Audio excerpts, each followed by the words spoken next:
There are many beautiful perennial plants that are popular with butterflies, but not all of them are suited to small backyard gardens like mine. My original butterfly garden is converted from an enclosed sandbox, so space is limited. For that reason, I like to choose plants that provide a lot of impact. I'd like to give you five small space perennials that have been the most popular with all types of butterflies in my gardens each year. Number one is Liatris. Liatris is such an interesting looking plant to me. It's tall and spiky, and it blooms in segments from the top down, looking like little purple poofs at the beginning. Even before it blooms, just the shape and structure of the plant is attractive in the garden. It's a prairie plant and drought resistant once established. This makes them great for container growing as well as in the ground. In fact, I have them in some concrete planters that came with my house. The planters are vintage and have chippy paint, which I love, but I do nothing to protect the liatris, and they have made it through our Rhode Island winters for the last 5 years. They spread by underground roots and corms, but only a few extra spikes appear each year, so it's a very manageable growth. It gives you a few years to enjoy them, and then they can be divided to plant in other areas if needed. One of my favorite things about liatris is even if you start with a very small plant with only one or two spikes, they still add so much to a garden. I think they look best in the middle to the back of the border, popping up behind other plants and adding a splash of color. Even when they start to fade at the end of the season and dry and go to seed, they still keep their structure and look attractive in the garden. And they even look nice covered with snow in the wintertime. A bonus is that many birds love to eat liatra seeds in the fall and in the winter, including goldfinches, which I only see in my garden when liatris and another plant on our list go to seed. So number two on the list is butterfly weed, which is actually a milkweed variety and a host plant for monarch butterflies. Being a host plant, female butterflies will lay their eggs on this plant, and the caterpillars that will emerge will eat the plant to continue their life cycle to become adult butterflies. However, it's the beautiful bright orange flowers that are extremely attractive to all pollinators, including butterflies and hummingbirds. This is one of my favorite plants for so many reasons, but I look forward to that bright punch of orange each July to brighten up the garden. The leaves are deep green and glossy and remain so for the summer season. Even though monarch caterpillars may be munching on some of the leaves, there are plenty to go around and it shouldn't be noticeable. I also like that this variety of milkweed does not seem to attract aphids like common milkweed and swamp milkweed often do. It also multiplies a little each year, but doesn't overtake a space too quickly. Mine is now 5 years old and seems to double each year, but it was a small nursery plant to begin with. I actually like its size this year and how it is the cornerstone of my butterfly garden. This is the first year that I actually divided a small chunk to move across the yard to my other garden.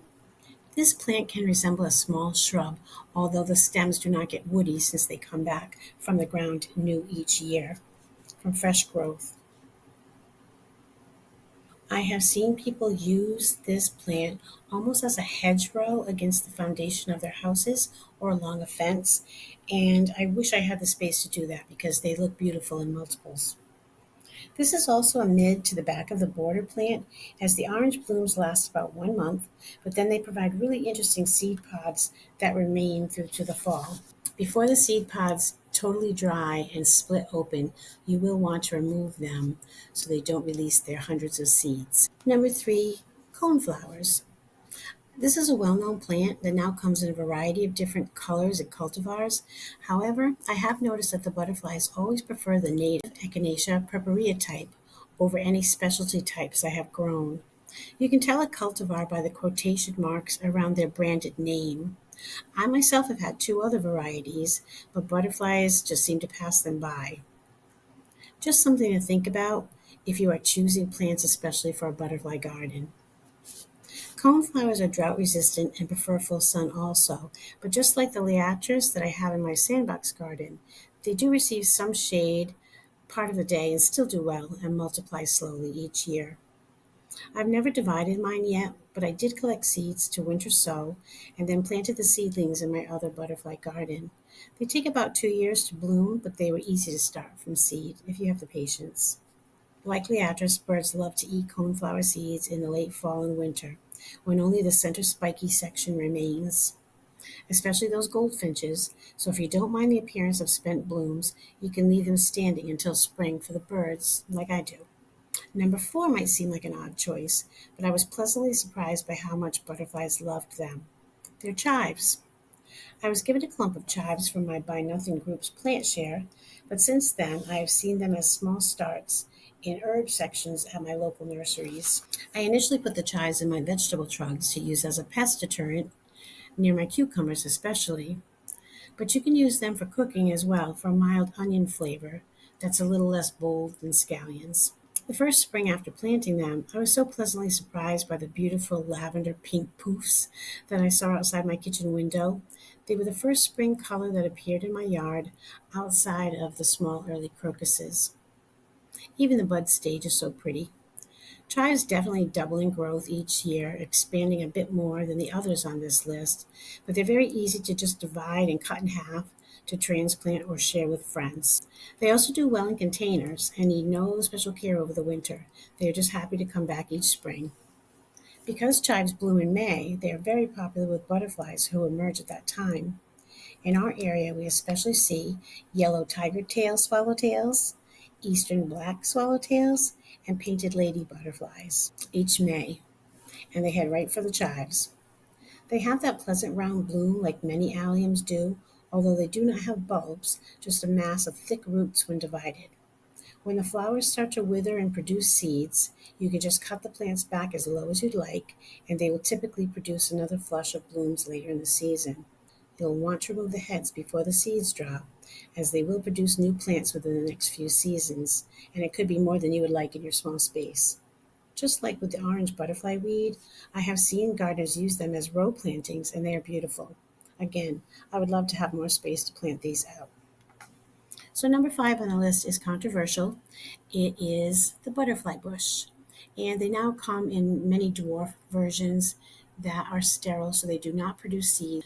Because one of the arguments is that butterfly bushes can be invasive.